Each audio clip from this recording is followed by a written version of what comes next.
বেইজিংয়ের Tiananmen স্কয়ারে মাত্রই ইতিহাস রচনা করে ফিরলেন ভ্লাদিমির পুতিন ও কিম জং উন। এবার নিজেদের মধ্যে একান্তে আলাপ করার পালা। গন্তব্য দিয়াওতাই স্টেট গেস্ট হাউস। গাড়িতে ওঠার আগ মুহূর্তে দুই নেতা মিলে অবতারণা করলেন দারুণ এক মুহূর্তের। পুতিন চাচ্ছিলেন কিম আগে গাড়িতে উঠুক, ওদিকে কিমও চাচ্ছিলেন পুতিন আগে উঠুক। একে অন্যকে ঠেলে দেওয়ার এই পর্ব ছিল পুরোটাই সম্মানে মোড়া। শেষ পর্যন্ত কিমের কাছে পরাস্ত হয়ে পুতিন চেপে বসেন গাড়ির ডান পাশে, আর কিম কিছুটা ঘুরে গিয়ে বসেন গাড়ির বাম পাশে। কিমের সঙ্গে তার কন্যা কিম জো আয়ও চেপে বসেন গাড়িতে। তিনজন মিলে চলে যান বৈঠকস্থলে। 2.5 ঘন্টার আলাপ শেষেও দেখা গেল দুই নেতার ঘনিষ্ঠতা। একে অপরকে করেন আলিঙ্গন। রাশিয়া সফরের আমন্ত্রণ জানিয়ে কিমকে গাড়িতে তুলে দেন পুতিন।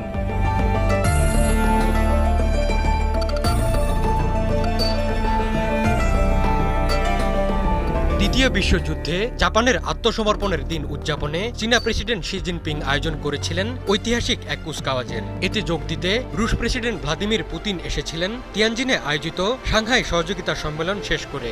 আর প্রেসিডেন্ট কিম জং উন এসেছিলেন সরাসরি উত্তর কোরিয়া থেকে সাজোয়া ট্রেনে চেপে। বুধবার সকালে বেইজিংয়ের তিয়ানানমেন স্কয়ারে বসে চীনের ইতিহাসের সবচেয়ে বড় সামরিক কুচকাওয়াজ। এতে প্রথমবারের মতো এক মঞ্চে দাঁড়িয়ে ইতিহাস রচনা করেন শি, পুতিন, কিম। উত্তর কোরিয়ার নেতা কিম জং উন শি ও পুতিনের সাথে পাশাপাশি হেঁটে প্রবেশ করেন তিয়ানানমেন স্কয়ারে। এরপর মঞ্চেও বসেন তাদের পাশাপাশি আসনে। তাদের তিনজনকে একসাথে স্বাচ্ছন্দ্যে কথাও বলতে দেখা যায়। অথচ এই কিম দীর্ঘদিন ধরে ছিলেন বিচ্ছিন্ন এবং প্রায় একঘরে। তাকে নিয়ে ঠাট্টা মশকরাও কম হতো না। কিন্তু বুধবার তিনি নিজেকে হাজির করলেন বিশ্বের দুই শক্তিশালী খেলোয়াড়ের প্রায় সমকক্ষ হিসেবে। 2011 সালে ক্ষমতায় আসার পর এতটা সম্মান কখনো পাননি কিম। এই প্রথম বিশ্ব নেতাদের কোনো আন্তর্জাতিক সমাবেশে যোগ দেন তিনি। কিম খুব কমই উত্তর কোরিয়ার বাইরে যান। যখন যান তখন সাধারণত নেতাদের সাথে আলাদাভাবে দেখা করেন। রেওয়াজ ভেঙে চীনের এই কুচকাওয়াজে কিমের যোগ দেওয়ার পেছনে অন্যতম উদ্দেশ্য ছিল নিঃসন্দেহে শি ও পুতিনের পাশে নিজেকে তাদের সমকক্ষ হিসেবে তুলে ধরা। আর শির উদ্দেশ্য ছিল আমেরিকা বিরোধী শিবিরের শক্তি প্রদর্শন।